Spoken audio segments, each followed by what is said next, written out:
Many people want to start a podcast, but they have not done any research. So on behalf of my friends who also want to start a podcast, I've done research and I've came up with 4 basic things that they need to know before they start to do podcasting or to open a podcast. And so to point number 1, what is the most important reason of why podcast exists? So the main reason why podcast exists is to provide an accessible platform for the diverse voices, topics, conversations, and also to create that intimate relationship with the audience so that audience can give the topics to be talked about in the podcast and also to cover some things that were not able to be covered in the mainstream media. The mainstream media is the TV and the radio, because some topics cannot be covered in the mainstream media. Now that opportunity has come now to the podcast. So that is the main reason why podcast exists. Second point, where did podcast gains its popularity?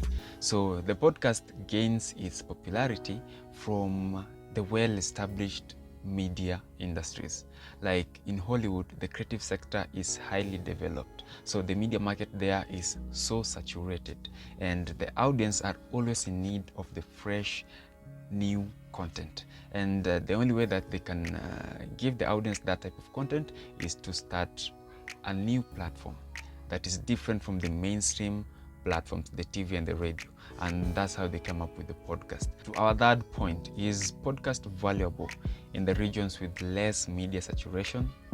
The answer is yes. Podcast is valuable in the regions where the creative sector is not well developed, the media industry is not well established, because podcast is affordable and accessible to anyone who can share their social issues, tell stories, because there are some things that cannot be covered in the mainstream media, the radio and TV. So podcast give that opportunity. It's a platform that gives that opportunity to anyone in the society to share now their social issues, any type of topic that they want to cover. And so to our fourth and last point, are podcasts here to stay, or they are just things that they came and they will go? So until now, podcasts have remained relevant and meaningful, and we can also see the YouTube and Spotify push into podcasting. So, and there are also some monetization which have now came where people can monetize their podcast and earn some money. So it seems like podcast is not going anywhere because it has remained relevant until now. Maybe later something happens and then it just dissolves. So thank you so much for watching. My name is Vikason. If you like this video, don't forget to subscribe, like, and share, and then I'll catch you in the next one.